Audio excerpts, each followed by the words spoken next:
Hola, yo soy Luis.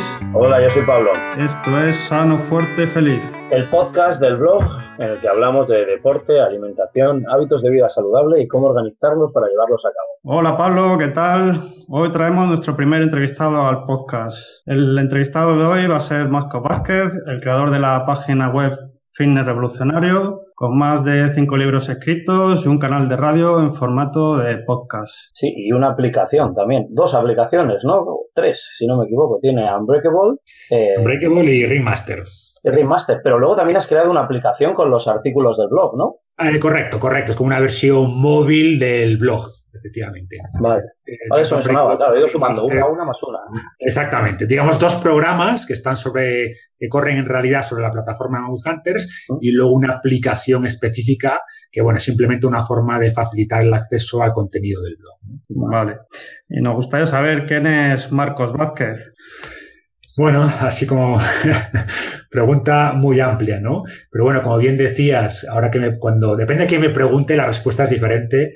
En este contexto, pues soy el creador de, como dices, de Fitness Revolucionario, de estos programas de entrenamiento y al final, pues un apasionado de la salud, de toda esta visión evolutiva que intento darle a la salud en general, pero en realidad, pues este matiz evolutivo creo que toca todos los aspectos de nuestra vida. Y así de manera muy resumida, eso es quién soy. Yo me gustaría contar un poco cómo llegué a descubrir Fitness Revolucionario. La verdad que empezó esto en Facebook, típica página que le das a like, que ves fitness y estás un poco metido en el mundillo, quieres saber cómo mejorar, cómo aprender cosas. Y yo lo único que veía era una página de más que ponía fitness. Lo que pasa es que ya empecé a descubrir artículos muy curiosos que rompió una serie de mitos, pues como que las grasas son buenas, que mejor no usar las máquinas del gimnasio, que eso de comer cada 3 horas que tampoco tiene mucho sentido. Y ya empecé a descubrir ahí una cosa que realmente era distinta, que rompía muchos dogmas. Y a raíz de ahí ya empecé a leer los libros. El primero que leí fue el del Plan Revolucionario, un libro de alimentación que recomiendo a todo el mundo, que resume muy bien todo el tema de la nutrición. Y la verdad que ya a partir de ella me conquistaste, Marcos. Bueno, pues me alegro que hayas mordido el anzuelo y que seas un convencido más.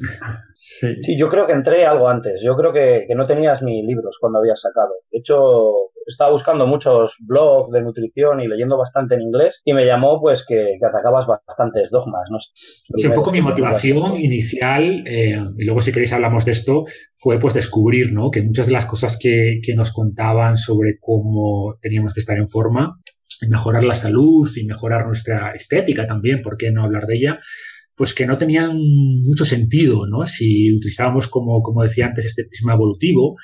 Pero claro, no podemos basarnos solo en cómo pensamos que vivíamos antes, sino tenemos que mirar la ciencia. Y cuando veíamos a la ciencia, pues veía también una desconexión absoluta, ¿no?, entre las recomendaciones oficiales o de los blogs y revistas clásicas de salud y lo que después veías en la literatura científica, ¿no? Y entonces a partir de ahí que empecé pues ya a escribir, bueno, primero, mucho antes del blog, a practicar en mí, en otros, y después cuando vi que esto ya no era una locura mía, sino que funcionaba ya no solo en mí, sino un grupo de personas que al principio, como digo, era una comunidad física, no virtual, pues ya me animé a empezar a plantear estas ideas en un blog y a partir de ahí, pues que se empezaron a sumar gente como vosotros y muchos más, ¿no?, hasta crear la gran comunidad que soy Fitness Revolucionario.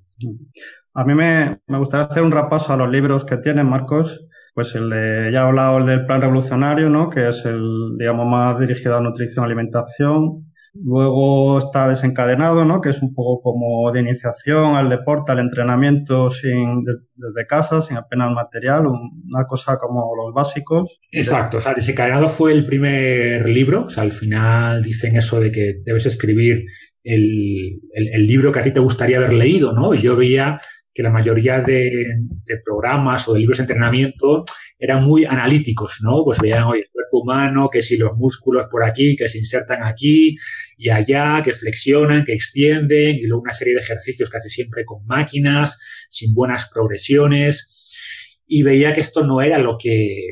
Primero, no era como habíamos entrenado siempre, ¿no?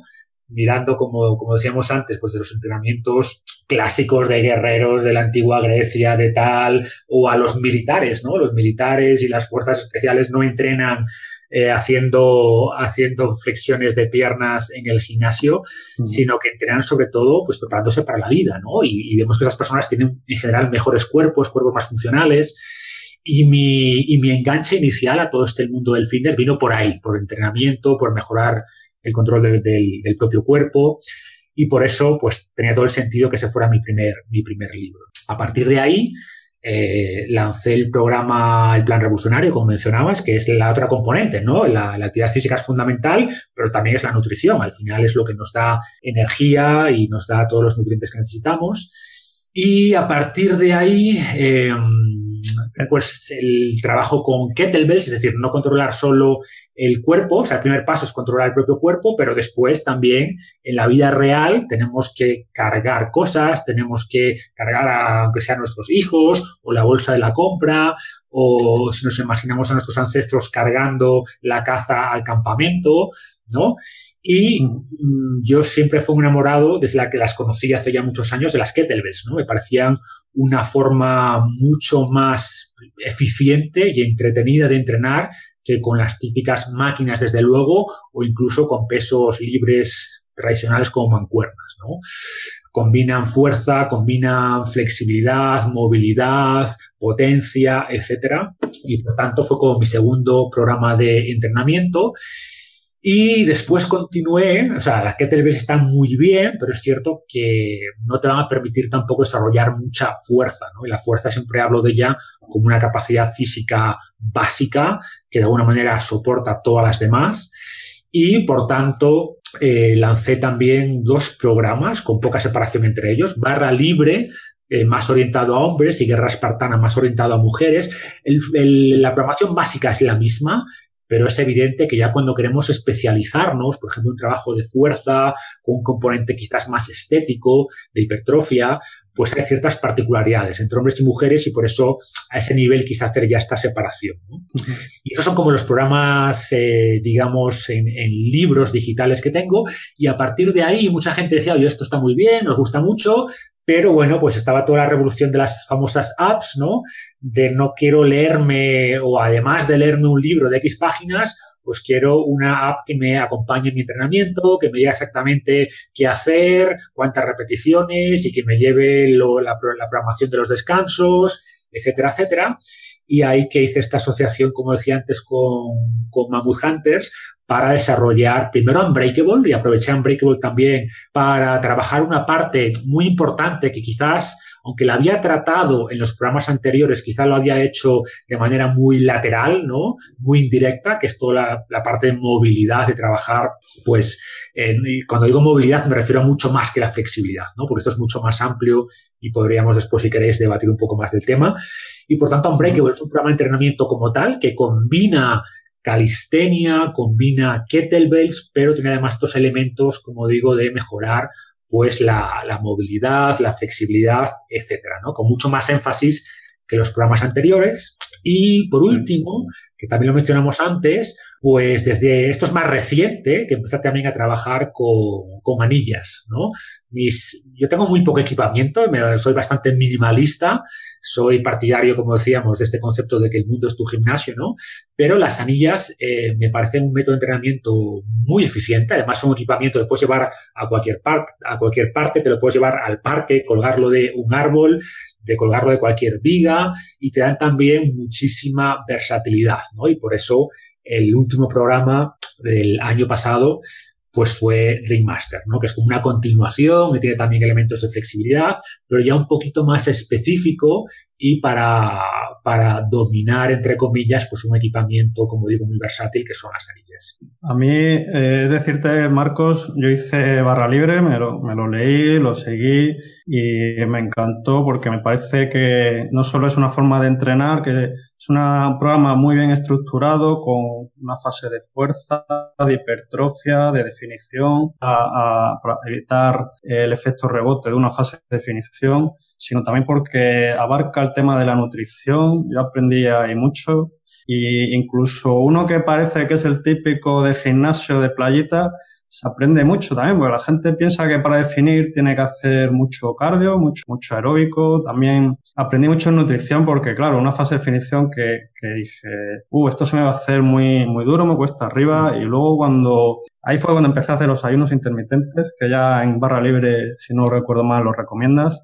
Hacer un par de comidas en las que te quedes saciado. Y la verdad que yo ya fue un descubrimiento para mí, darte cuenta de que con 2 comidas se puede estar muy bien. Incluso hubo un momento que me adapté ya a eso y rendía muy bien en el gimnasio, a pesar de estar en una fase de definición. A mí me vino muy bien, la verdad. En mi barra libre me encanta ese libro. Sí, lo que es cierto, que no lo he mencionado, es que antes, pues, Desencadenado, Efecto Kettlebell era únicamente entrenamiento, el plan revolucionario únicamente alimentación. Claro. Y cuando hablamos ya de un nivel, de un paso más allá, como decíamos antes, ¿no? Más foco en esa recomposición corporal, que es el objetivo principal de barra libre y guerrera espartana, al final no puedes separar tanto la nutrición y el entrenamiento, tienen que ir mucho más de la mano. Por eso en esos programas, como bien indicas, pues ya iba cada fase una alimentación más específica y sobre todo la parte de definición, ¿no? Que es donde muchas personas se equivocan. Y si te equivocas en la definición, pues puedes cargarte las ganancias de muchos meses, ¿no? Porque puedes llevarte por delante toda la masa muscular o que al final la definición se haga muy dura y por tanto abandones, porque hablamos de dietas, pues hombre, se puede hacer de muchas maneras, ¿no? Pero por ejemplo, planteamos una dieta que puede ser para un hombre pues de 1.500 calorías, que es poco, y si no lo planteas bien, pues como decíamos antes, o te puedes llevar mucha masa muscular por delante, con lo cual estás deshaciendo las ganancias de muchos meses, o simplemente se hace extremadamente duro, ¿no? Yo, por ejemplo, si tienes, como decía, 1.500 calorías y haces 5 comidas, pues claro, al final lo único que estás todo el día pasando hambre, ¿no? Si haces un esquema de ayuno intermitente, un par de comidas, pues es mucho más llevadero. Y ojo, que aquí es cierto que yo siempre digo que hay que individualizar, ¿no? O sea, hay gente que se siente mejor con más comidas, perfecto, hazlo. Pero no lo hagas porque pienses que es mejor, no lo hagas porque es el dogma que recomienda la mayoría de nutricionistas y médicos. Claro. Hazlo porque tú realmente, después de probar con este enfoque que yo recomiendo, que biológicamente tiene más sentido, que tiene más estudios que lo respaldan, bueno, si no te funciona para ti, perfecto, prueba otra estrategia, ¿no? Yo siempre planteo mis programas también, oye, como en plan, escoge tu propia aventura, ¿no? Te digo, mira, hay varias alternativas, esta es la que recomiendo, es la que tiene más evidencia científica, es la que de alguna manera encaja más con nuestro pasado evolutivo, pero de nuevo, hay mucha variación individual y creo que es importante no ser dogmáticos, ¿no? Pero la experiencia que tú estás definiendo, lo que te funcionó a ti realmente y tu experiencia es la que yo también veo en la mayor parte de las personas con las que trabajo y, por tanto, es el enfoque que utilizo, ¿no? A mí, Marco, me gusta mucho la anécdota esa que contabas, que estabas viendo unas estatuas griegas y tú pensabas, esta gente entrenaba sin máquinas. ¿Cómo es que consiguen estos cuerpos? Que yo supongo que fue un poco lo que te llevó a Desencadenado, ¿no? ¿Qué es lo que te llevó a la nutrición? O sea, ¿las estatuas griegas fue luego lo que te llevó a algo parecido? Sí, mira, la historia es más o menos como la comentas, ¿no? Yo, pues, seguía un poco, como mencionábamos antes de empezar a grabar, ¿no? Que decías, oye, llevo 20 años hablando, me gusta la salud desde siempre, la alimentación y tal. Mencionabas incluso por un problema, ¿no? Por el tema de la diabetes, MODY. En mi caso, yo también tuve problemas de salud de pequeño, asmático, era extremadamente delgado, era más bajo que mis compañeros. O sea, tuve problemas un poco de crecimiento en ese sentido. Y por eso siempre me interesó mucho la salud, ¿no? Pero, pues, seguía, como decíamos antes, las revistas clásicas. De aquella no había blogs, pero las recomendaciones oficiales que salen los típicos doctores hablando en la televisión, los típicos entrenadores, entre comillas, cuando ibas al gimnasio todo eran máquinas, el programa que te daba el entrenador eran máquinas, y por tanto yo era lo que hacía, ¿no? Lo mejor que podía. Y mis resultados pues eran mediocres, ¿no? A ver, obviamente pues estaba mejor que muchos, ¿no? Pero veía mucho esfuerzo y pocos resultados. Y luego empiezas a cuestionarte, bueno, pues será mi genética, será que todos estos problemas han impactado en que voy a tener limitaciones para ganar masa muscular o lo que sea. Y a raíz, pues eso, de empezar a estas esculturas y tal, oye, esta gente, ¿cómo hacía para tener estos cuerpos que vemos tan, que no ves a casi nadie hoy con esta masa muscular, esta definición, son cuerpos estéticos, no tenían nutricionistas, ni entrenadores personales, ni máquinas, ni suplementos. ¿Cómo hacían, no?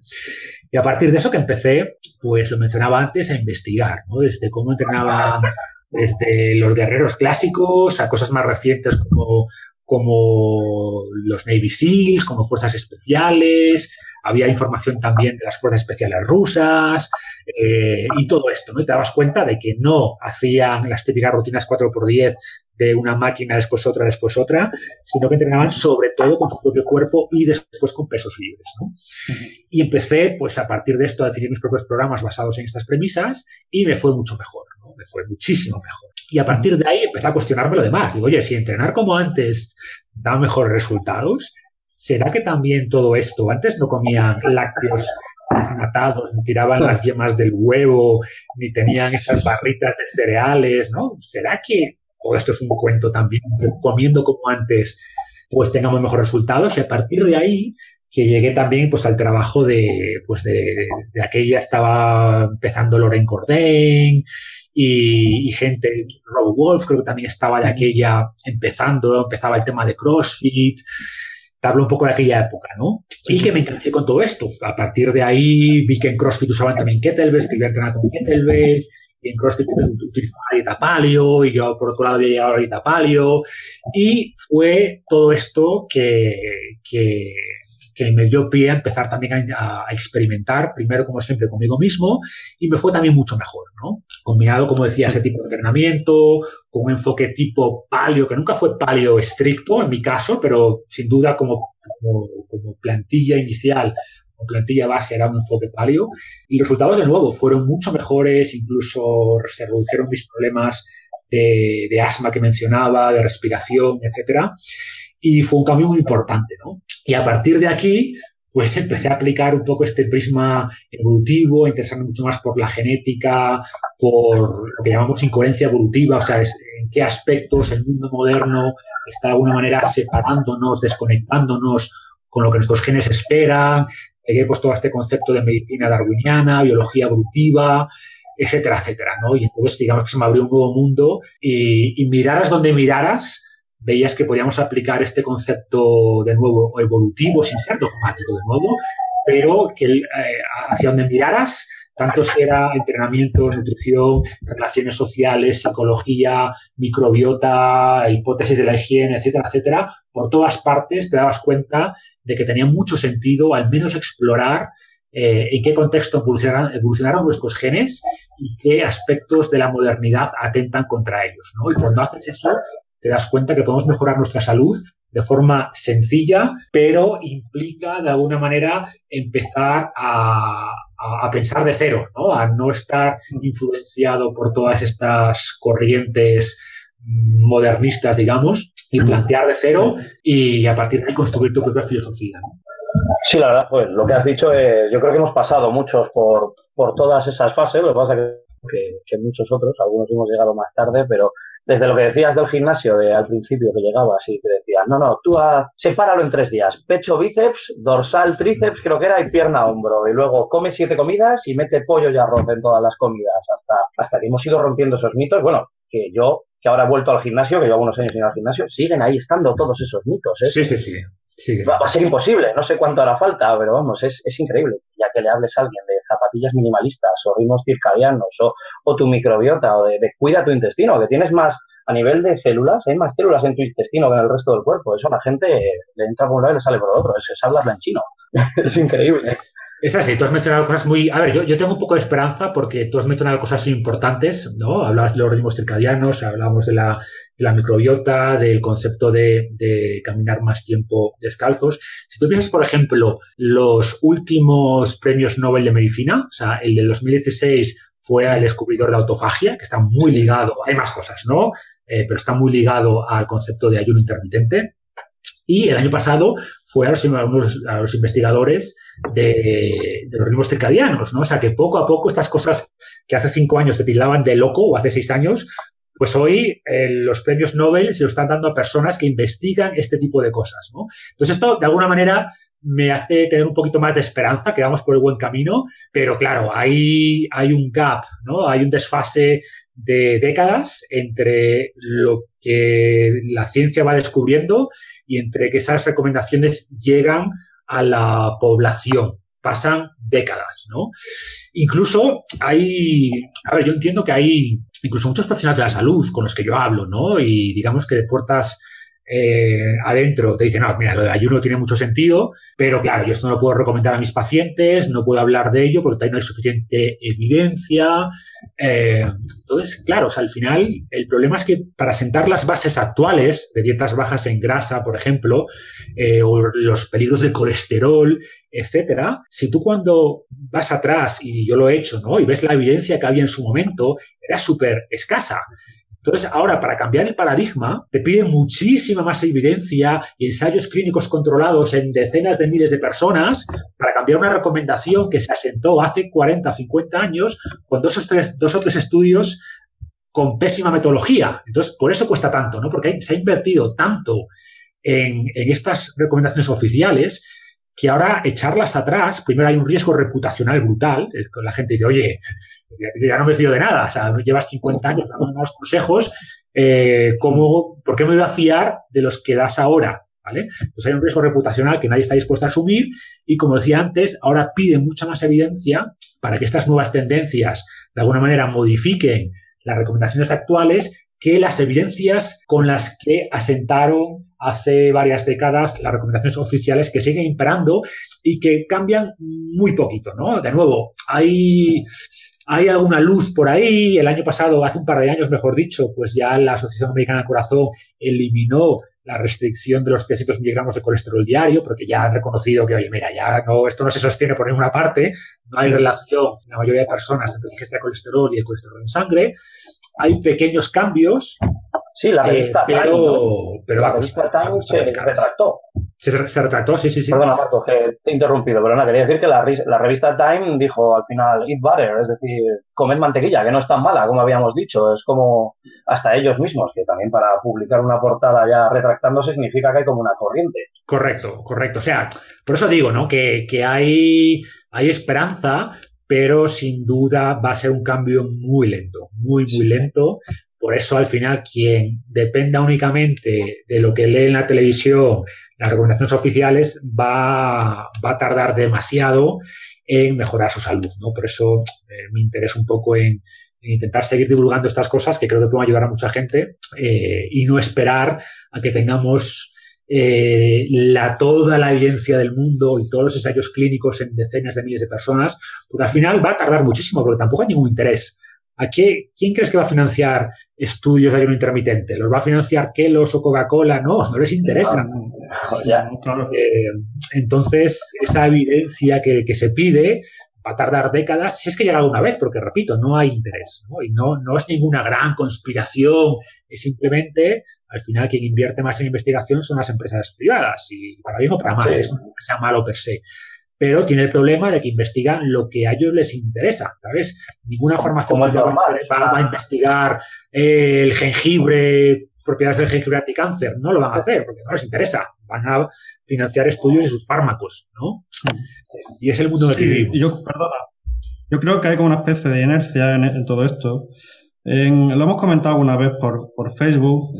Hace poco se salió a la luz, ¿no?, de la mentira del azúcar, de las grasas, que era mala, que venía fomentada por el azúcar.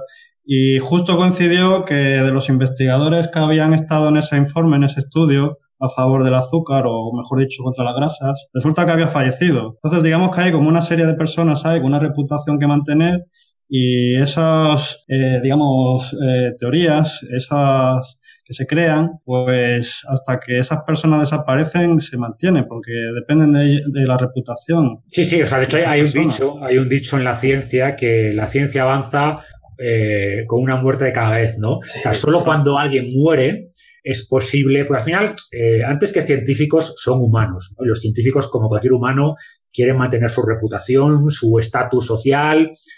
Entonces, los que trabajan bajo un investigador muy famoso, como en su momento Ansel Keys, por ejemplo, pues aunque tengan sus ideas, no las van a plasmar porque saben que no pueden contradecir al jefe, ¿sabes? No puedes ir en contra del jefe porque eso te va a dañar tu carrera. Entonces, solo es hasta que esa persona con tanta influencia muere que otras teorías pueden empezar a cobrar el peso que se merecen, ¿no? Más allá de que ahora sabemos, por ejemplo, también que las empresas de industria azucarera en su momento pues escondió o no reveló estudios que, por ejemplo, ya en 1972, si no me equivoco, Yudkin hablaba de, oye, que no son las grasas, que es el azúcar, ¿no? Y hay muchos estudios que hablaban de los peligros del azúcar y se pagó para que esos estudios se escondieran, digamos, no salieran a la luz, y todo eso lo sabemos, ¿no? A ver, creo que también hay un debate. Creo que el problema también es que hay un debate ahora, ¿no? De azúcar y grasas. Las grasas son buenas, el azúcar es malo. Bueno, depende. Hay grasas que son malas y hay azúcares que son, o sea, el azúcar de la fruta, pues no pasa nada por comerte fruta. Entonces también creo que es un error caer en este intento de culpar un único factor, ¿no? Y como decíamos antes, cuando analizas la salud desde un prisma evolutivo, yo siempre digo, oye, el problema de salud que tenemos ahora es por un montón de incoherencias evolutivas. Un montón. No es por comer más azúcar, ¿no? Es porque comemos alimentos procesados mucho más palatables que bypassean o que se saltan nuestro sistema de control, nuestro adipostato, por así decirlo, por el problema de los ritmos circadianos y la inflamación crónica, etcétera, etcétera. Son muchísimas cosas que están contribuyendo a esta explosión, a esta epidemia de obesidad y trastornos metabólicos, etcétera, ¿no? Por eso me gusta más hablar de incoherencia evolutiva y luego lo vamos desgranando que intentar culpar. ¿Y sabes qué pasa? Porque cuando culpas al azúcar, ¿qué ocurre? Que luego tenemos el bollicao sin azúcar. Y la gente dice, esto no lleva azúcar. Venga, pues dame el bollicao sin azúcar, que esto es buenísimo. Claro. Y ese es el problema, ¿no? El problema de los productos industriales, como yo digo, no es el azúcar, no es la harina de trigo, no es el aceite de palma, no es el antioxidante no sé qué o el aditivo no sé cuánto. Es todo, es el conjunto, es el alimento, es la intención de ese alimento. Que lo que intenta es, como decía antes, saltarse todos tus mecanismos ancestrales de saciedad y hacer que comas más, estimular tu cerebro para que después la comida natural no te sepa a nada y por tanto pasas a depender de la comida industrial y para mí ese es el problema, ¿no? Y enredarnos en debates si es el azúcar, si es la grasa, pues tampoco, a ver, está bien y son interesantes, pero cada vez me gusta menos hablar de eso y me gusta más hablar de alimentos, ¿no? Y alimentos y todo lo que rodea la salud, que es mucho más. Sí, es un todo, ¿no? Nos hemos pasado de aislar, porque llevamos muchos años, yo creo, aislando. Vamos a aislar por un lado el ejercicio, vamos a aislar por un lado las partes de la medicina, la parte de la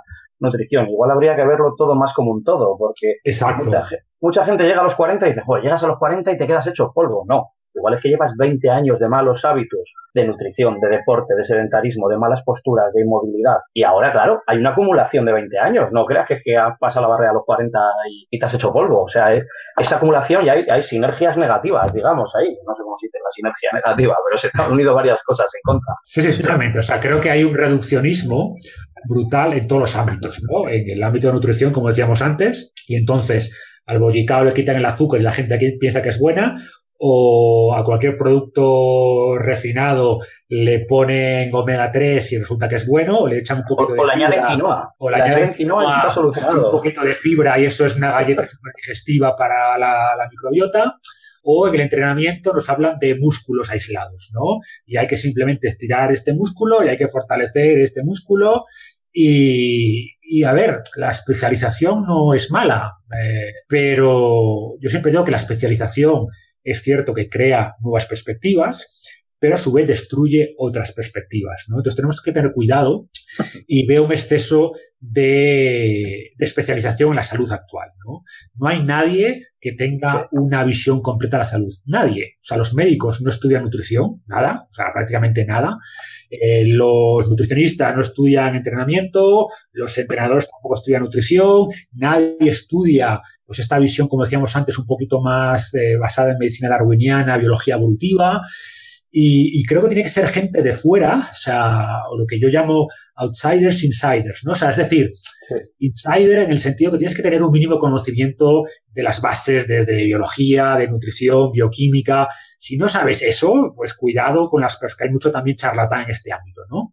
Pero después tienes que ser outsider en el sentido de tienes que traer una perspectiva distinta, ¿no? Y los grandes descubrimientos pues vienen muchas veces de personas que traen una visión diferente, no infectada muchas veces por la propia academia, ¿no? O sea, yo, por ejemplo, terminé de leer la semana pasada la biografía de Leonardo da Vinci y es una persona que no tenía ningún tipo de estudios, era un hijo, bueno, ilegítimo, ¿no? No reconocido, entonces no tuvo acceso a educación y, sin embargo, contribuyó a un montón de campos, ¿no? Desde la óptica, obviamente, al arte, que es por lo que más se le conoce, pero también a la salud. Él hizo, pues, es el padre de la anatomía moderna. Él diseccionaba cadáveres y se daba cuenta de cosas que los médicos no conocían, porque simplemente los médicos se copiaban unos a otros, unos libros a personas anteriores, como decíamos antes, nadie cuestionaba los conocimientos de los que habían venido antes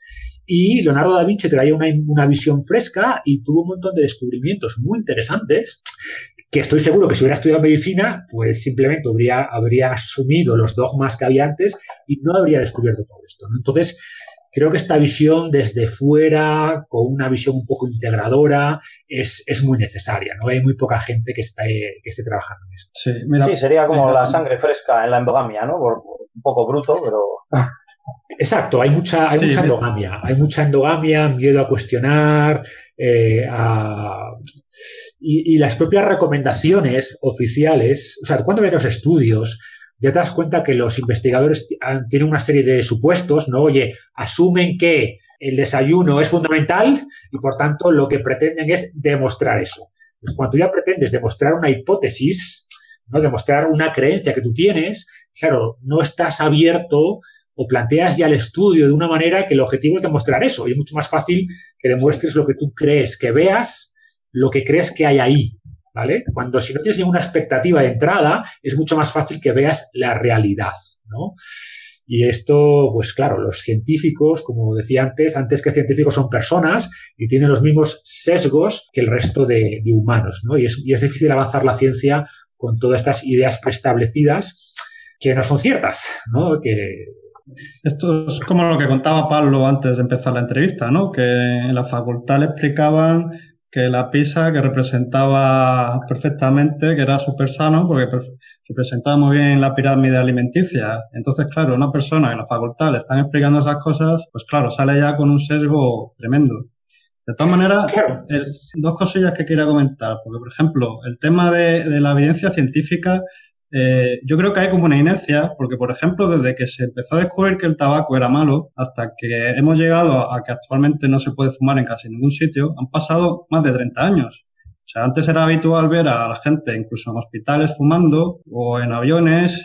Han tenido que pasar 30 años para que realmente se haya llegado a poder limitar eso. Y aún así hay gente que sigue fumando. O sea, hay gente que, a pesar de saber cosas que son ciertamente malas, van a seguir haciéndolas.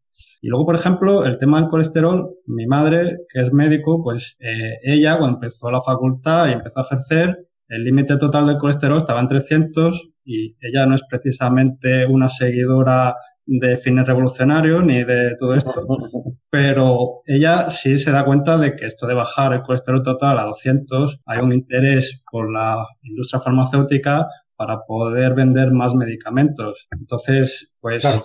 Sí, o sea, al final el sueño de la industria farmacéutica es que todos estuviéramos enfermos, ¿no?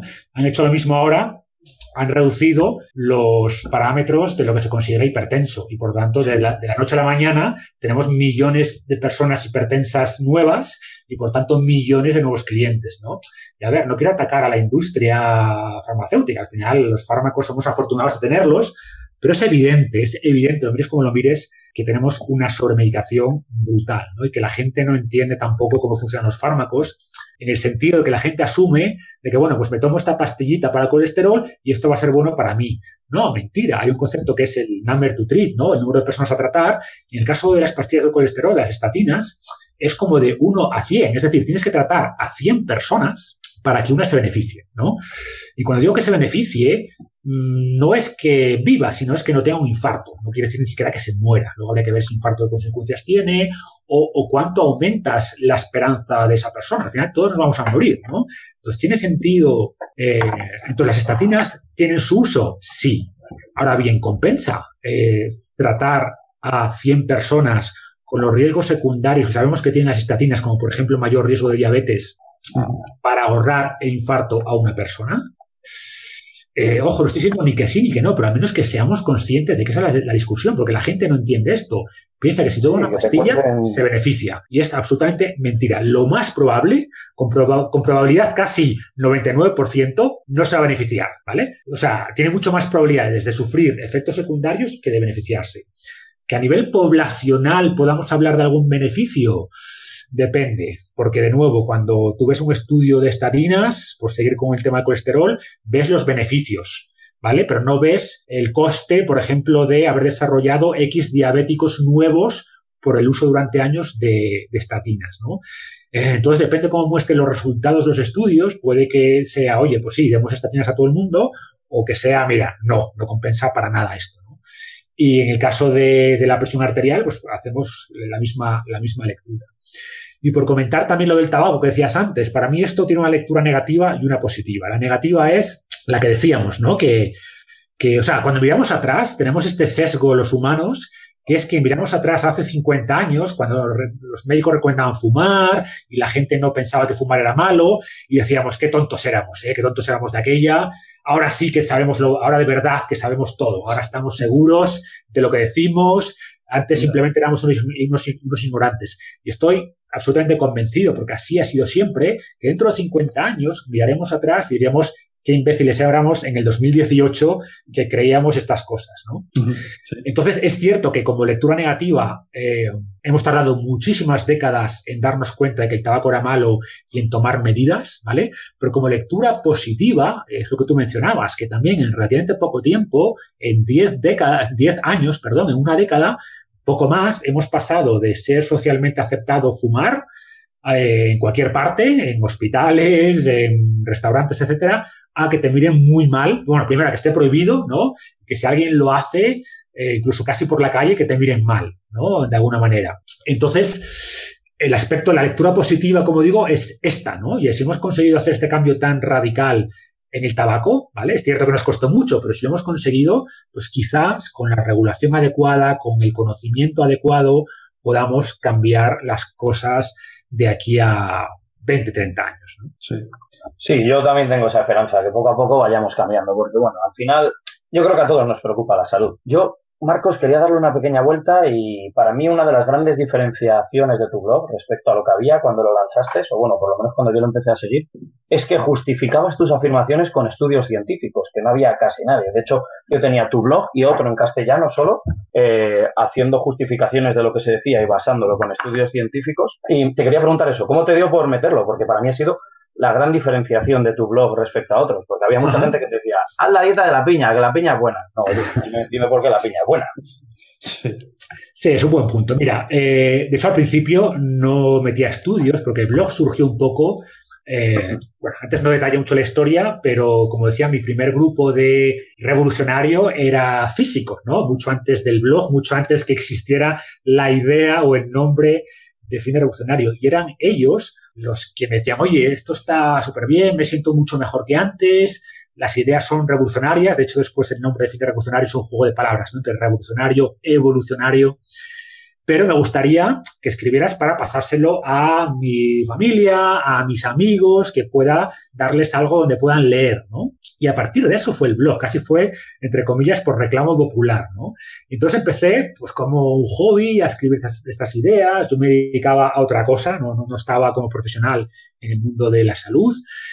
¿Y qué ocurrió? Que cuando se salió de mi ámbito cercano, pues había mucha gente que cuestionaba. Decía, tú estás loco, ¿cómo estás diciendo que las grasas no son malas? ¿O que el colesterol no es malo? ¿Cómo estás diciendo que tal? ¿O cómo estás diciendo que los zapatos son malos? Te atacaban de alguna manera porque estabas cuestionando creencias que estaban muy arraigadas, ¿no? Y la única forma que veía de justificar mis ideas era, oye, a ver, que yo esto lo he estudiado, no aparte de la experimentación en mí y en mi grupo, hay estudios científicos, ¿no? Y a partir de ahí, como para intentar darle ese respaldo científico a mis ideas, pues que empecé a justificar todas las afirmaciones que pudiera con enlaces a estudios, ¿vale? Y también intenté no hacerlo, pero a su vez no quería caer en un enfoque demasiado de revista científica, porque entonces sabía que iba a perder un poco pues también, ¿no? Esta cercanía con la gente, con la población, vamos a decir así, general. Entonces tampoco quería hacer lo que algunas revistas científicas de referencias al final de la página, con el nombre del autor, la fecha, que a nadie le importa, a nadie se lo lee. Entonces, pues hice una mezcla, ¿no? Y referencias, pero ligadas dentro del artículo, que puedan estar linkadas directamente.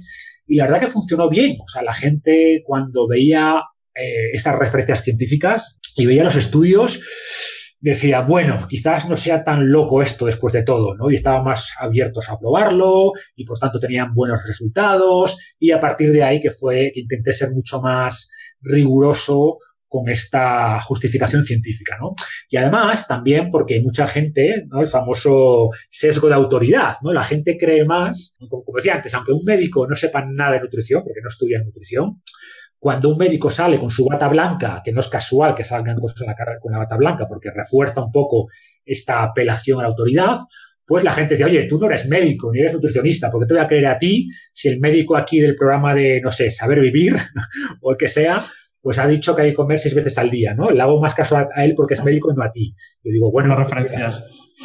Claro, haz caso a la ciencia, ¿sabes? No hagas caso a una bata blanca, haz caso a la ciencia, y aquí está la evidencia científica. Entonces así fue como empecé a ser mucho más riguroso y completar los estudios, pues los artículos, perdón, con más referencias.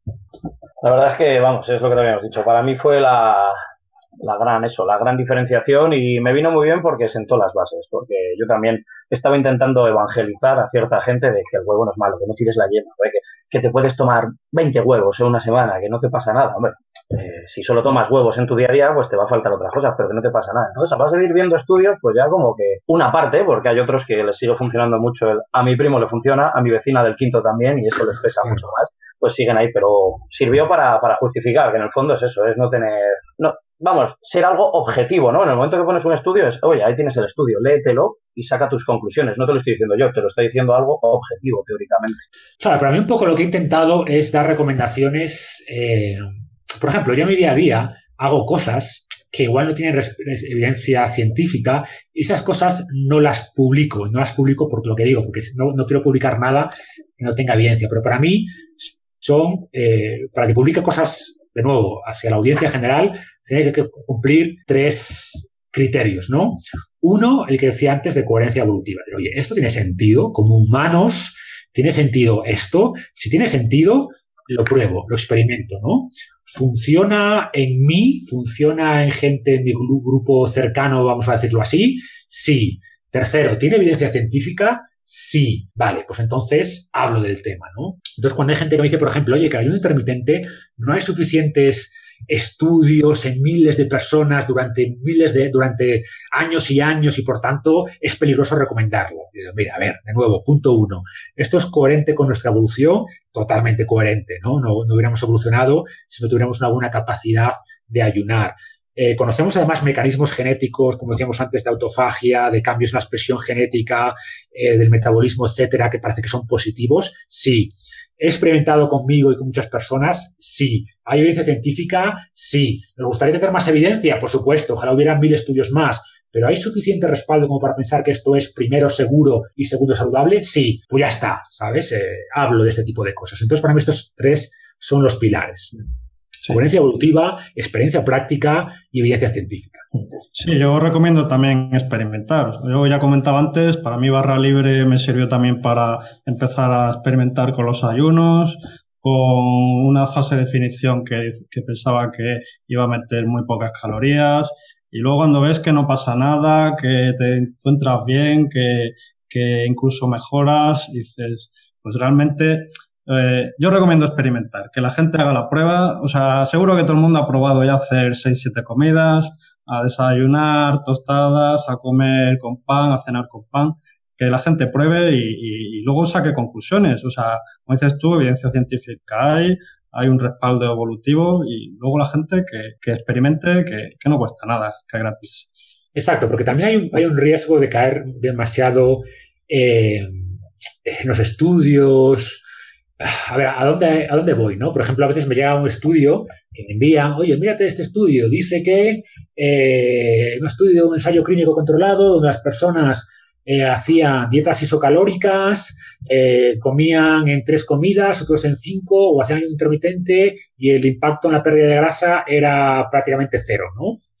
Es tú, vale, el problema es que eso no representa la vida real. O sea, es evidente, siempre digo que lo que comes y cuánto comes es mucho más importante que el cuándo, ¿no? Entonces tú sí a 3 grupos les fuerzas la misma comida, es cierto, y simplemente cambias un poco la distribución, los impactos finales, sobre todo a corto plazo, van a ser insignificantes. En eso estamos de acuerdo, pero eso no demuestra que el intermitente no sirva para nada. ¿Por qué? Porque la gente no vive así. ¿Sabes? Cuando tú te llevas el intermitente a un entorno normal, al día a día, te das cuenta que de repente resulta que pasas menos hambre, que te cuesta menos pues eso, comer menos, que comes además menos snacks, que suele ser donde metemos más basurilla en el día a día, y que de repente sí que pierdes más grasa, sí que te sientes mejor, y de nuevo, no, y esto sin entrar en todos los beneficios más a nivel de autofagia, etcétera, etcétera, ¿no? Hablando únicamente de pérdida de grasa. Pero claro, si no te quedas, o sea, si no pruebas en ti mismo y te quedas únicamente en un estudio que representa algo irreal, que es forzar a la gente a comer X calorías, con X macronutrientes, etcétera, ¿vale? Pues alguien puede concluir, bueno, esto no funciona para perder grasa, ¿vale? Sin embargo, cuando lo pruebas en el día a día, te das cuenta que sí funciona. ¿Por qué? Porque el hecho de cambiar tus patrones de alimentación, por ejemplo, incluyendo ayuno intermitente, hace que cambie tu alimentación de manera natural, sin forzarlo, ¿no? Y de repente comes mejor, comes, como decía, menos snacks, te sientes más saciado en cada comida, te das cuenta que puedes postergar un poquito más el desayuno y, por tanto, sin pasar hambre, y por tanto te sientes mejor en el día a día y menos esclavo de la comida, y mejora tu relación con la comida, se hace menos emocional. Claro, estas cosas no se ven en los estudios, ¿no? Entonces, la experiencia práctica, como decías, es fundamental para realmente ver lo que te funciona y lo que no. Ojo, y también hay gente que ha experimentado con la ayuno intermitente y no le ha ido bien, ¿vale? Que son minoría, pero los hay. Sí. Entonces tampoco le vas a forzar a hacer algo que no le sienta bien, como todo. O sea, al final siempre vas a encontrar a alguien que, por lo que sea, pues haya una recomendación en concreto que no le va a funcionar. Perfecto, ¿no? Yo lo planteo esto como, oye, estas son cosas, como decía antes, que son coherentes evolutivamente, que funcionan en mucha gente y que tienen ciencia detrás de ellas. Pero, bueno, tu experiencia individual, tu N igual a 1, pues puede ser diferente de la media de los estudios, o puede ser diferente de lo que experimenta el 98% de la gente. Pues si tú estás en el 2%, perfecto. No fuerces tampoco algo que no termina de ajustarse con tus preferencias o con tu vida diaria. Siempre hay excepciones. Siempre. Entonces, vamos a cambiar de tercio, Marcos. Nos gustaría, a lo mejor esto es más enfoque personal.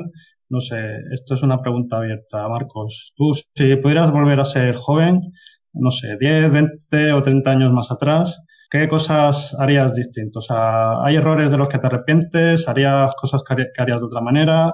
¿O esos errores que te gustaría volver a repetir? Cuéntanos. Pues la verdad que no cambiaría gran cosa, ¿no? A ver, no porque no tenga arrepentimientos, no porque no haya cometido errores, que sin duda los hay, muchos y muy sonados, sino porque estoy contento con mi vida actual, ¿vale?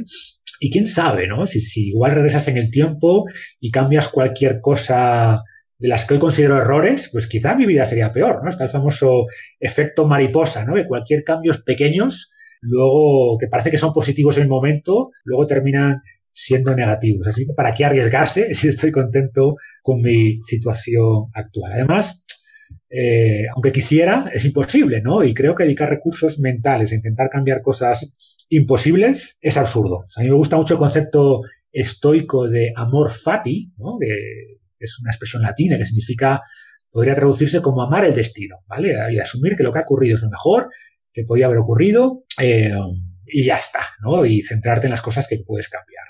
Obviamente, si volviera atrás con más experiencia, más conocimiento, pues haría cosas de manera diferente. Quizás mi juventud hubiera sido menos enfermiza si hubiera descubierto todos estos conceptos a los 15 años en vez de a los 30 y pico. Pues seguramente, ¿no? Seguramente sí, pero repito, creo que es un error pensar mucho en eso, y creo que pensar en cosas que no puedes cambiar solo genera ansiedad. Así que nada, soy más de pensar en el futuro. Vale, Marcos, yo te quería hacer 3 preguntitas rápidas, ¿vale? Nos va a dar tiempo a enredar un poco, pero bueno, son 4. Dije la menos mala, ¿vale? Uh-huh. ¿Pollo de supermercado o salmón de piscifactoría? Cuando dices pollo de supermercado, supongo que te refieres al peor pollo, ¿no? A ese criado con pienso, con jaula. Sí, el pollo blanco barato, creo que la raza es broil, de estos que no han movido las alas en su vida. Y el salmón a juego, de estos que tiene la aleta pequeña porque ha estado al lado de otro salmón ahí rotando. Bueno, es difícil, pero bueno, si tuviera que elegir realmente, creo que me iría por el salmón, ¿no? Creo que me iría por el salmón. O sea, evidentemente no es lo mismo un salmón de piscifactoría, un salmón salvaje de Alaska, pero sí creo que probablemente tenga un mejor perfil nutricional, y seguramente el salmón de piscifactoría se mueve mucho más que el típico pollo enjaulado, con lo que seguramente también desde este punto de vista tenga una mejor salud. O sea que iría por el salmón. Vale, siguiente. ¿Entrenar solo con máquinas o hacer solamente cardio? Cardio entendiendo como el runner o el ciclista que solo hace eso. Estilo hámster, como digo yo. Estilo hámster, sí. Bueno, ya si lo quieres en cinta de gimnasio. No, vamos a hablar de cardio. Encerrado en un gimnasio sin moverte. Sí, pues iría en este caso con las máquinas, ¿no? Al final, entrenar con máquinas pues tiene muchas limitaciones respecto a entrenar con peso libre, entrenar con el propio cuerpo, pero al menos entrenar con máquinas te permite fortalecer todo el cuerpo, algo que no logras haciendo solo cardio, y te permite además mejorar la movilidad de todo el cuerpo, ¿no? Obviamente menos, repito, que si entrenas con tu propio cuerpo con pesos libres, pero te permite, pues oye, trabajar todas las articulaciones en rangos de movimiento más amplios, mientras que estar siempre ahí como un hámster en la rueda, pues al final correr pues tiene sus beneficios, por supuesto, pero es un movimiento muy repetitivo, en rangos de movimiento muy pequeños, que activa solo parte de tu musculatura, y por tanto, si solo pudiera hacer una cosa, prefiero la variedad que te dan las máquinas a un movimiento tan unidimensional como es correr, ¿no? Y aparte sería sin duda mucho menos lesivo a largo plazo. Vale. Yo creo que por ahora, yo por lo menos, habrá que hablar con Luis, pero yo estoy totalmente de acuerdo contigo por ahora. Elijo las menos malas de esas. Siguiente. Exactamente. ¿Comer bien y vida sedentaria o comer mal y vida activa? Pues iría por comer mal y vida activa, porque y no porque crea que es mejor para la salud, porque la verdad no habría que investigarlo bastante, ¿no? Pero porque creo que no podría vivir de otra manera. O sea, no podría vivir sin moverme, ¿vale? Me costaría mucho, sin duda, comer mal, pero creo que sería menos infeliz comiendo mal, pero pudiendo entrenar y salir al monte y hacer todo esto que me gusta, que comer súper bien y estar todo el día sentado en el sofá, ¿no? Creo que sería mucho más infeliz y estaría mucho más deprimido en este segundo caso, así que optaría por comer mal y moverme. Yo opino aquí también lo mismo, ¿eh? De hecho, había ¿te acuerdas del Super Size Me, aquel documental? Sí. Que comía McDonald's, pues es un estudio N=1, ¿vale? De un español que lo hizo, que lo llamó Super Train, que se dedicaba a comer al McDonald's, pero se dedicaba a hacer HIIT y a ejercicios de mucha fuerza durante un mes. Al final los resultados eran totalmente diferentes, ¿vale? Había ganado peso, pero había como un 80% de músculo y sus analíticas no eran tan horribles. Así que, en el fondo, es decir, si te mueves, no compensas, porque tú lo has dicho muchas veces, yo creo que no compensas, pero joder, por lo menos a nivel psicológico yo creo que vas a estar mejor que estando quieto todo el día, por lo menos la gente que somos activos. Sí, estoy de acuerdo. O sea, yo creo que nuestros genes están peor adaptados al sedentarismo que a la comida moderna. Sí. O sea, obviamente ambos son malos y es mucho mejor comer bien y moverse, ¿no? Pero sí creo, y lo digo como sensación, porque repito que no hay estudios reales más allá de casos N=1, casos anecdóticos como comentas, pero sí creo que si te mueves mucho, si entrenas bien, puedes mitigar muchos de los daños de la dieta moderna. Sí, totalmente. Bueno, y ya la última, pero no menos importante, ¿polvorones o turrón? Turrón. Esta la tengo clara. Y no dudo. O sea, al final,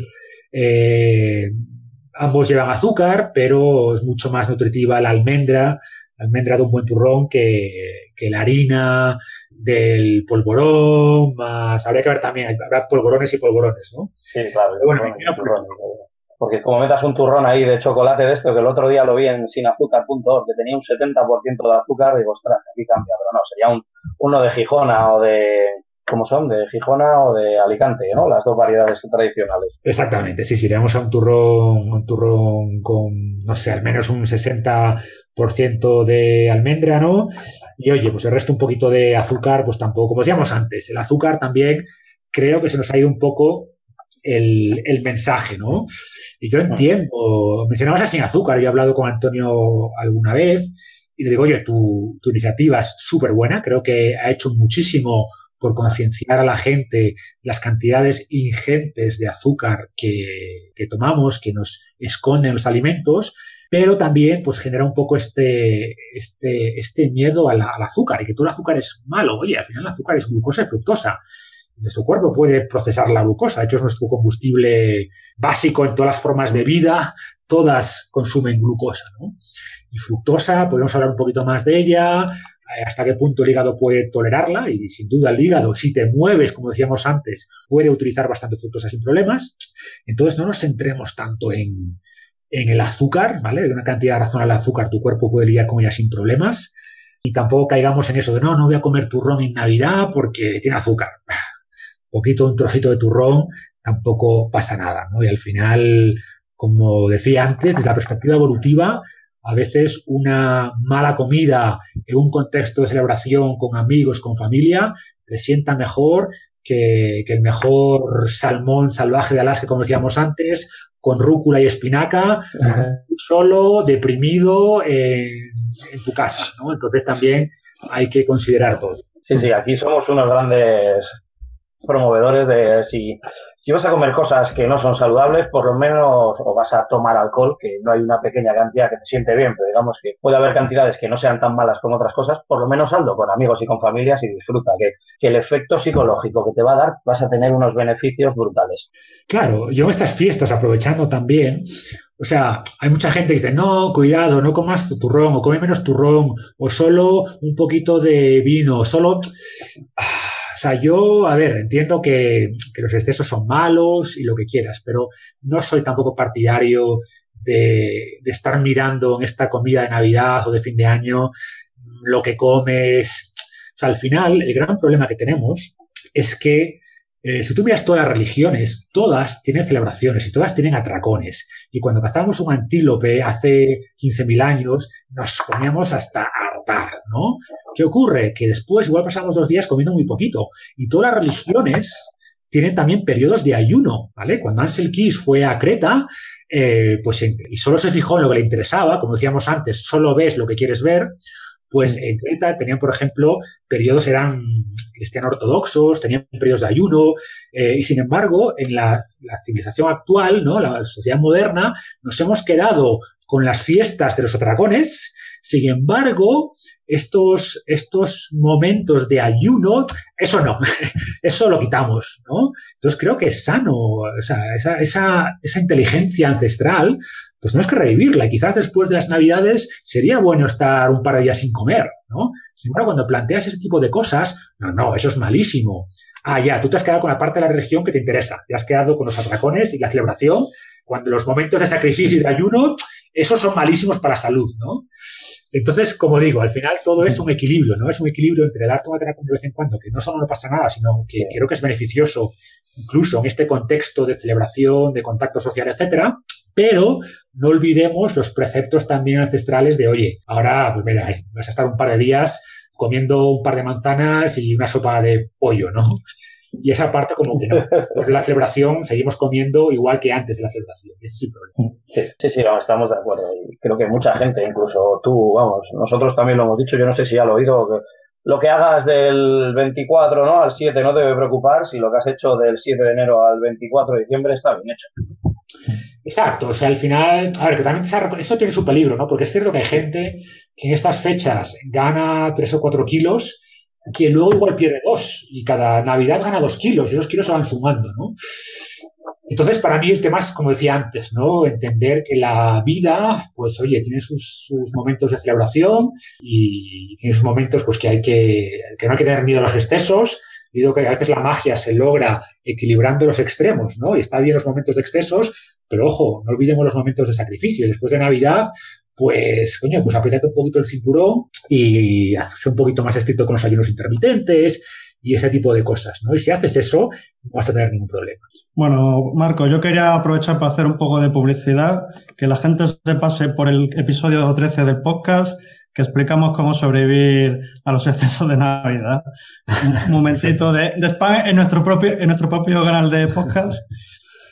Autopromoción, que por cierto, para que a lo mejor hay gente que anda un poco perdido, Ansel Keys, que yo creo que es el de la dieta mediterránea, ¿no? Sí, sí. Sí, para que lo sepa la gente, que a lo mejor no sabe muy bien. Cuando hablamos de Ansel Keys, a nosotros en este mundo lo sabemos, pero no hay gente que... Exacto, Ansel Keys fue, digamos, uno de los padres, ojo, hizo cosas muy buenas, interesantes en su carrera, pero fue uno de los padres, el padre de toda esta locura de las dietas bajas en grasa. Y él, es paradójico, ¿no? Que siendo americano, fue él el que instauró todo esto de la dieta mediterránea. Que no, la dieta mediterránea tiene sus cosas muy buenas, yo no digo que no, pero el problema es que se ha instaurado como un dogma. Y ahora cualquier cosa que se salga de la dieta mediterránea es malo, y esa visión es peligrosa.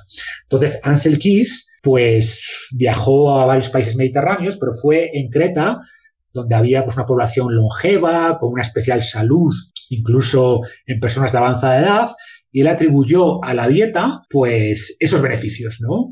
Pero, de nuevo, hizo lo que llamamos cherry picking, ¿no? Cogió las cosas que le interesaban, ¿no? Oye, no comen cereales, y no comen demasiada carne, y comen pescado, y tal, pero olvidó decir que comían bastante grasa, olvidó decir que hacían ayunos intermitentes, bueno, obviamente no lo llamaban así, pero hacían periodos de ayuno, olvidó decir que se exponían al sol, olvidó decir que tenían lazos sociales fuertes, y al final cogió lo que le interesaba, creó su dieta y lanzó su libro de la dieta mediterránea, y a partir de ahí, pues la dieta mediterránea se ha instaurado como este dogma que si dices cualquier cosa de ella, pues te atacan, ¿no? O si dices, oye, que si el aceite de oliva está muy bien, pero dudo mucho que hace 10.000 años, pues tomásemos así aceite de oliva del frasco, ¿no? Quizás mejor comerse las aceitunas. Bueno, en fin, que el Keys, seguro, que no lo conozca, pues un poco el padre de todo esto de las dietas bajas en grasa, dieta mediterránea, y de nuevo, dieta mediterránea bajo su prisma prefabricado, pero bueno, estamos sufriendo de alguna manera pues las consecuencias de sus ideas, ¿no? Me gustaría hacer un pequeño rebobinado porque has hablado antes de Leonardo da Vinci y como te he dicho antes, mis padres son médicos y es que el estudio de anatomía de Leonardo da Vinci lo tienen mis padres. Yo he visto ese libro y es espectacular, merece la pena verlo y sobre todo es espectacular y sobre todo la introducción porque te explica Leonardo da Vinci cómo hacía para dibujar eso. Porque claro, en aquella época era un sacrilegio ir a un cementerio, sacar unos cuerpos y estudiarlos y lo tenía que hacer de noche, a escondidas. Estaba prohibido, pero estaba mal visto, ¿no? Entonces Leonardo da Vinci inventó muchas técnicas, precisamente, por ejemplo, hacía moldes, cosas que él había hecho, por ejemplo, para hacer esculturas, ¿sabes? Como rellenar un molde con, yo qué sé, por el bronce líquido y después a partir de eso estudiar, lo hacía, por ejemplo, para estudiar el cerebro, ¿no? La anatomía del cerebro, pues la aplicó después a sus estudios de anatomía y descubrió, pues, cosas, cómo funcionaban las válvulas del corazón mucho antes. Y lo curioso es que muchas cosas se redescubrieron siglos más tarde. El problema de Da Vinci era una persona extremadamente curiosa, pero luego como que le daba pereza ponerse a escribir, ¿no? Como que no quería tanto fama para él, sino conocimiento. Y por tanto, muchas de las cosas que él planteó por ahí en libros que se han perdido, se descubrieron después, siglos más tarde. Fue el primero, por ejemplo, que empezó a hacer las representaciones de la anatomía por capas, ¿no? Algo que ahora en los libros de anatomía está siempre así. Fue Da Vinci el primero que empezó a hacer estos planteamientos como separando, quitamos la piel, ahora quitamos la fascia, quitamos el músculo, quitamos tal. Pues todo esto fue, digamos, Da Vinci el padre de todo esto. Es increíble que, pues eso, que hace 500 años pues alguien tuviera la capacidad, y repito, alguien sin estudios, que esto es importante, ¿no? Alguien que no haya estudiado ni biología, ni anatomía, ni nada de nada. Y es curioso,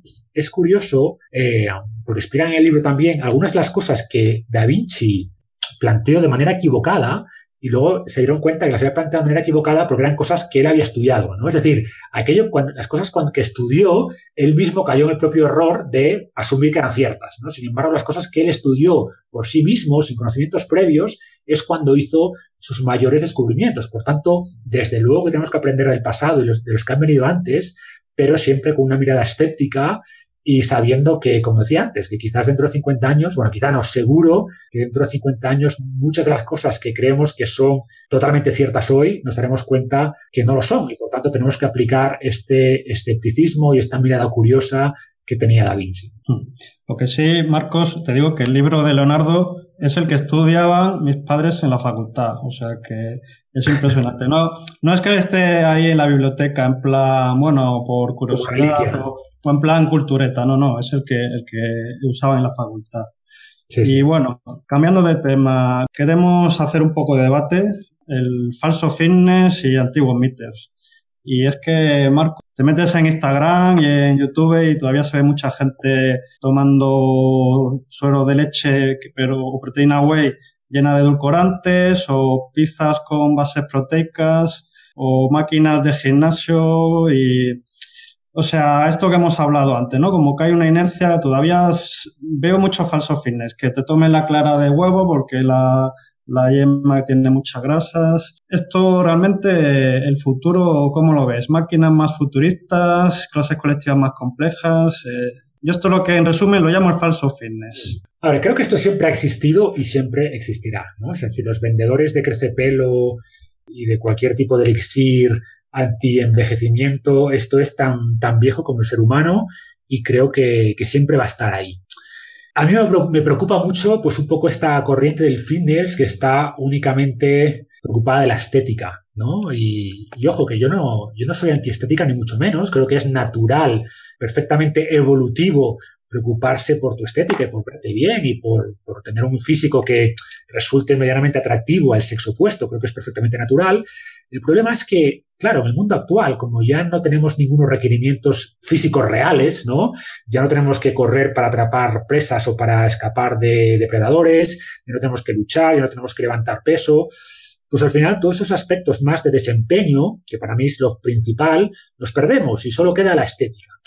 Y además, pues la industria está en todas partes y de nuevo, predicar comida real, pues no vende, ¿no? Y al final, y los influencers que tienen cientos de miles de seguidores en Instagram, pues promocionando manzanas y peras tampoco ganan dinero. Sin embargo, si promocionan la pizza hiperproteica y el suplemento HMB-XZ40 de turno, pues eso les paga un dinerillo a final de mes, pues y la gente pica, ¿no? Y luego intentan hacer a la gente creer que sus resultados vienen de esa pizza hiperproteica, de ese suplemento de aminoácidos ramificados plus cuánto no sé qué, y es así. Y al final, como dicen, o sea, la gente compra cosas fáciles, ¿no? O sea, cuando la gente te pregunta, oye, ¿qué hago para tener resultados? Pues mira, comes bien, entrena bien, descansa.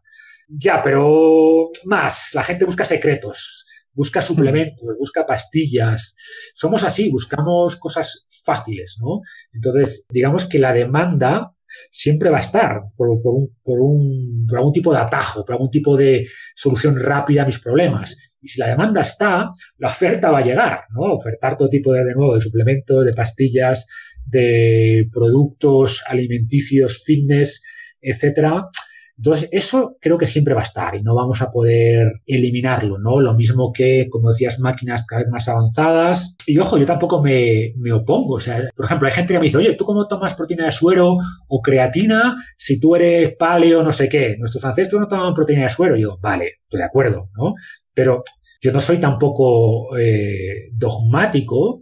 Tomo todo esto, como decía antes, como una plantilla, pero si hago un suplemento que realmente puede funcionar, y que sabemos que es seguro y que al final está hecho a base de alimentos, ¿no? La proteína de suero pues no es nada, no es algo inventado en un laboratorio, pues tampoco tenemos por qué rechazarlo, ¿no? Entonces, si a futuro hay un nuevo fármaco, un nuevo suplemento, una nueva máquina que permite realmente mejorar la salud o nuestro rendimiento sin daños colaterales, ¿por qué no? Es decir, yo no renuncio a ningún invento, pero sí creo que, de nuevo, millones de años de evolución han hecho que nuestro cuerpo responda bien a ciertas cosas, ¿no? Y de nuevo, movimiento, buena comida, descanso, no dormir bien, etcétera.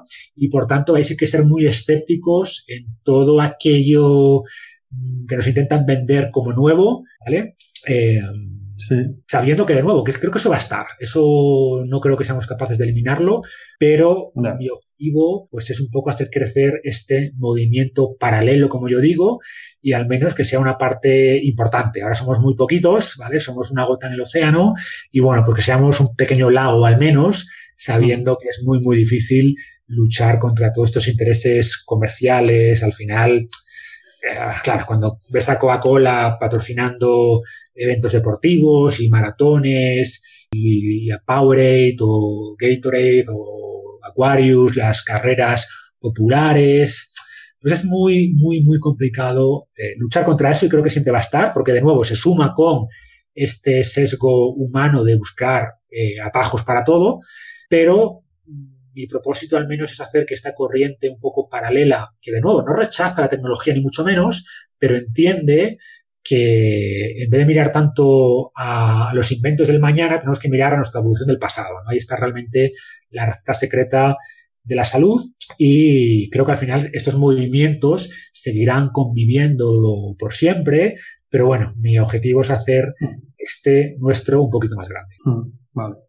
Pues ya vamos a ir terminando, Marcos, y quería hablarte de una película que se llama Capitán Fantastic.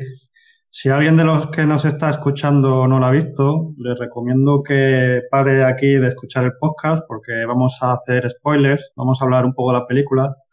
Y la verdad es que yo cuando la vi pensé, Capitán Fantastic para mí, es una opinión personal, podría ser un auténtico revolucionario. Si alguien no la ha visto y quiere saber de qué vamos a hablar aquí, pues es una familia, ¿no? que vive en el campo, vive en mitad de una montaña y viven con lo básico, o sea, viven acorde, pues lo que hemos hablado ya aquí, viven con luz natural, o sea, van acorde con los ritmos circadianos, evitan luces artificiales, se exponen al frío, comen comida real, se ejercitan, hacen entrenamiento de alta intensidad. La pregunta, Marco, ¿es Capitán Fantastic un auténtico revolucionario?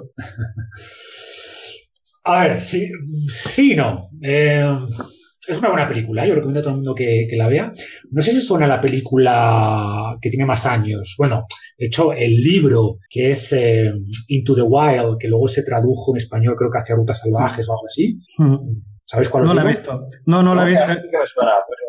Pues echadle un vistazo, creo que os va a gustar también. Yo creo que no lo he leído, pero la peli yo creo que sí que la he visto. Mira, aquí es fallo mío, yo soy más del libro. Yo leí el libro hace muchos años y después vi la película, ¿no? Y recomiendo, me gustó más el libro, pero bueno, la película también es interesante, ¿no? Narra la vida de Christopher McCandless, que es una persona, un joven, tenía aquella, no me acuerdo, 20 y pico años, y también estaba pues oprimido por por toda la sociedad, ¿no? Y todos los convenios sociales y se retiró a vivir en Alaska, ¿no? Y Christopher McCandless luego sobrevivió muchos meses cazando, recolectando, exponiéndose al frío, hablamos de Alaska, obviamente nada de luz artificial, ritmo circadiano, entonces era un revolucionario entre comillas en cuanto a buscar la coherencia evolutiva con el pasado, sin duda, ¿no? Pero Christopher se murió después aparentemente intoxicado por unas semillas que comió por ahí pensando que eran comestibles. Y tenía un diario, ¿no? Y unas cosas que escribió, no realmente en el diario, sino una de las notas del libro que a mí me llamó la atención, decía que la felicidad solo es real cuando es compartida, ¿no? Entonces yo creo que él se dio cuenta de que no había nada natural en la soledad y que el hecho de aislarse de la sociedad no era bueno, ¿vale? Que al final la sociedad, con todo lo malo que tiene, pues al final somos seres sociales. Entonces, para mí, Captain Fantastic, es un poco lo mismo, ¿no? Creo que tiene cosas muy buenas, es decir, como dices, te muestra por qué los beneficios de vivir así, ves a niños, a sus hijos, pues mucho más preparados, intelectuales, ¿no? Que los hijos de las familias con las que interactúa, que son los típicos que están ahí con el móvil y los videojuegos, que no se mueven, comiendo cualquier cosa, etcétera. Y creo que desde ese punto de vista, en cuanto a enseñarnos a valernos por nosotros mismos, a cuestionar las normas sociales, a pues esto, ¿no? A ridiculizar de alguna manera pues todos los convenios tan absurdos que ni nos damos cuenta que nos rodean y que de alguna manera seguimos con obediencia, pues con obediencia ciega y prácticamente sin replantearnos nada, pues creo que es muy bueno desde ese punto de vista. Pero también me gustó la película porque tampoco lo plantea como el héroe, ¿vale?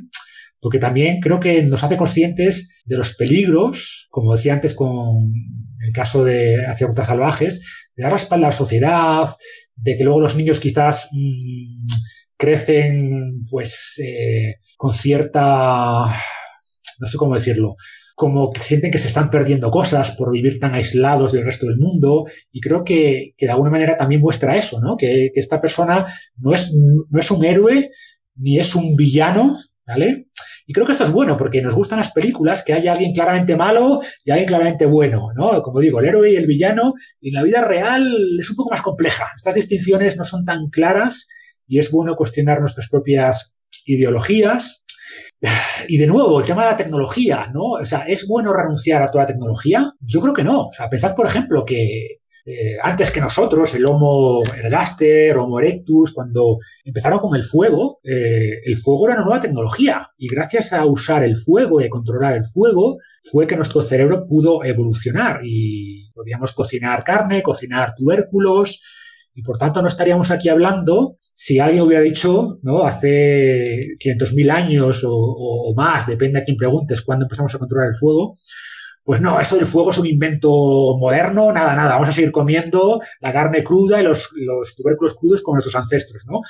Entonces, de nuevo, la tecnología no es mala per se, dar la espalda a toda la tecnología no es tampoco mi recomendación, y quizás por ese lado veo algunos aspectos problemáticos de la película, ¿no? Para mí tiene esas luces y sombras. Luces desde el punto de vista, como dices, de ver todo lo malo que tiene la sociedad y todo lo que nos ha desconectado de la naturaleza, que es brutal, y por tanto los beneficios de reconectar con estos aspectos, ¿no? De comida real, de movimiento, de entrenamiento de alta intensidad, como dices, aunque antes no lo llamábamos así, de los ritmos circadianos, de no caer muerto por la noche ante la televisión, sino debatir, ¿no? Que es lo que hacía el padre, que los niños pensaran por sí mismos, etcétera. Pero a su vez, pues veo este aspecto más cuestionable de aislar a sus hijos de la sociedad y de los problemas que eso puede después traer, ¿no? Entonces, es una película muy interesante y creo que tiene una visión crítica en ambos aspectos, ¿no? Critica pues estos excesos y apatía moderna. O sea, a mí recuerdo cuando iban, creo que era, no me acuerdo muy bien, si iban al funeral de la madre o no me acuerdo, pero como que ibas a un paraje espectacular y de repente veías los arcos dorados de McDonald's, ¿no? Como lo primero que aparece en la civilización. Sí. Entonces tiene estos contrastes muy interesantes y creo que es una película que merece la pena verla, pero de nuevo, sin plantear que son héroes ni son villanos, ¿no? Creo que muestra esos contrastes entre la sociedad moderna, nuestra forma de vida anterior y, en fin, una película que te hace pensar, que al final de eso se trata. Yo ya para acabar tengo 3 preguntas que hemos elegido Luis y yo que vamos a hacer a todos los invitados. Como no es el primero, no tenemos comparativo. Y como el blog nuestro se llama Sano, Fuerte y Feliz, pues te queríamos preguntar primero ¿qué es para ti estar sano? Y ya sabes cuáles son las próximas 2, pero bueno, empecemos por ¿qué es para ti estar sano? Bueno, pues para mí, a ver, estar sano, claro, yo lucho un poco contra esta idea de que ahora actualmente entendemos que estar sano es no estar enfermo, ¿vale? Entonces, cuando alguien te dice, no, pues yo como lo que quiero, no entreno y estoy súper sano, es decir, mira, súper sano no estás, ¿vale? Ahora bien, que no tengas ninguna enfermedad grave, vale, pero eso no es estar sano. O sea, para mí, estar sano es tener energía para hacer lo que quieres, ¿vale? Que no ocurra nunca que tu mente diga vamos y tu cuerpo diga no puedo. Y estar sano, no solo tener energía y vitalidad y despertarse con ánimo, incluye también la parte psicológica, ¿no? Tener una visión adecuada de la realidad. Veo muchísimo victimismo en la sociedad actual y ligado con el debate anterior, ¿no? Creo que también estamos educando a nuestros niños para que les damos todo hecho, ¿vale? Cero esfuerzo. Hay una corriente ahora peligrosa, pues eso, que tenemos que protegerles de cualquier pensamiento que pueda resultar ofensivo.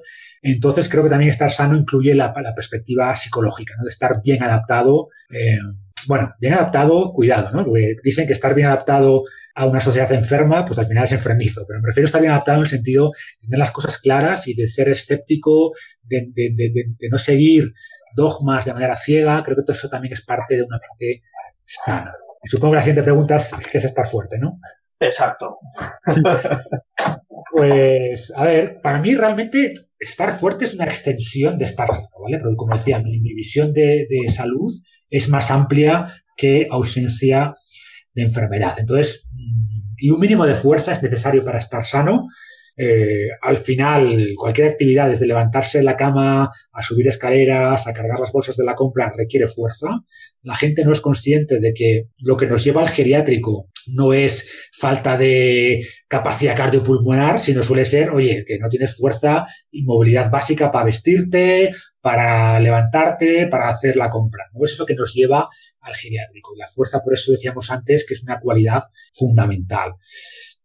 Después ya podemos hablar, para mí creo que todo el mundo, hombre o mujer, joven o mayor, debería tener una capacidad, un mínimo control sobre su cuerpo. Por eso yo hago énfasis en mejorar el control corporal, en hacer unas cuantas sentadillas, unas cuantas flexiones, poder elevar su cuerpo al menos una vez, ¿no? Hacer al menos una dominada.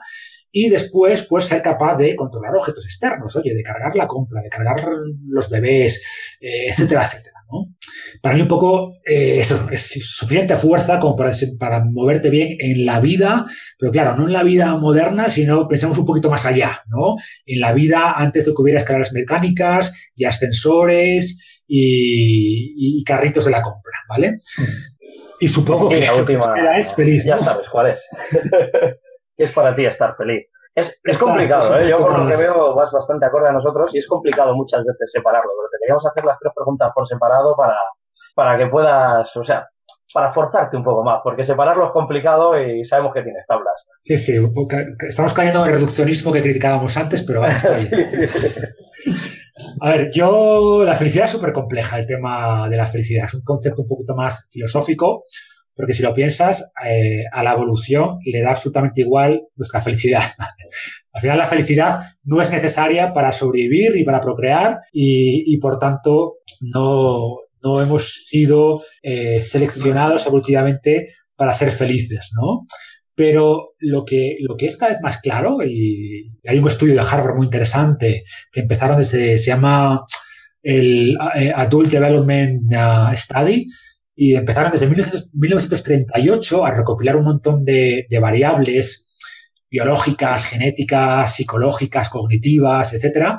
Y la conclusión, después de décadas y décadas, es que lo que más impacta la felicidad son las relaciones personales, ¿vale? Porque todo lo demás, al final, hay un concepto que se llama la adaptación hedónica. Y los humanos tenemos muy mala capacidad para predecir lo que nos va a hacer felices, ¿no? Pensamos que, no, si gano mucho dinero voy a ser feliz. Si me compro el BMW M3 no sé qué, voy a ser feliz. Si logro ligarme a la chica, voy a ser feliz. Y luego te das cuenta, y es cierto que durante un tiempo te hace feliz, pero luego entra en juego esta adaptación hedónica y eso deja de hacerte feliz. Tu felicidad vuelve a la línea base anterior, ¿no? Y de hecho, a ver, la felicidad, hay muchas formas de estudiarla. La felicidad tiene un componente genético, como casi todo, evidentemente, y luego al final se basa, podemos hacerlo así, ¿vale? Voy a intentar resumirlo. La felicidad es igual, es una función de tu genética, los eventos externos que te ocurren y tus acciones, ¿no? Del día a día. Entonces, la genética y los eventos externos, pues hay poco que hacer, ¿vale? Porque tus genes son tus genes, podríamos hablar de la epigenética y todo esto, pero al final es algo relativamente inmóvil. Los eventos externos, pues hombre, podemos actuar. Por ejemplo, si conduces con más precaución, pues tienes menos riesgo de un accidente. Pues si tienes un accidente y te quedas tetrapléjico, pues tienes más riesgo de que tu felicidad se reduzca, ¿no?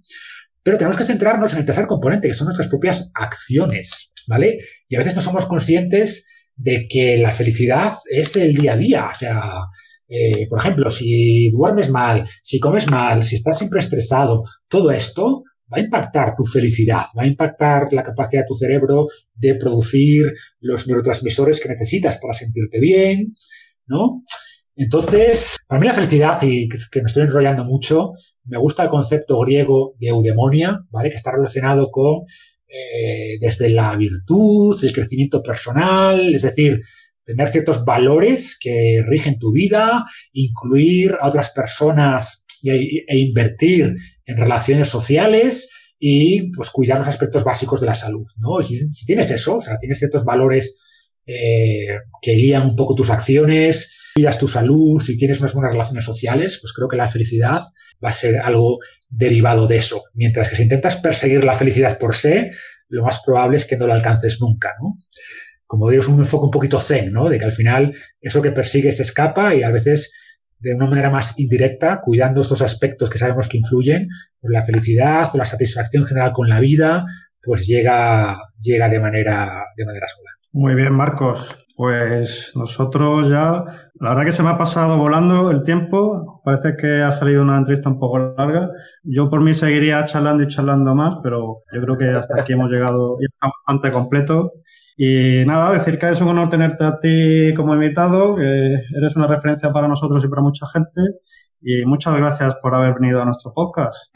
Nada, un placer. Gracias a vosotros. Continuaremos la charla. Me gustan estas charlas un poquito más filosóficas, así que la continuaremos, espero, dentro de unos meses ya con un café y cara a cara, que siempre es mejor que a través de Internet. Hecho. Te esperamos por España con los brazos abiertos y con ganas de verte. Igualmente. Pues os envío un abrazo, compañeros. Un abrazo. Hasta luego. Un abrazo.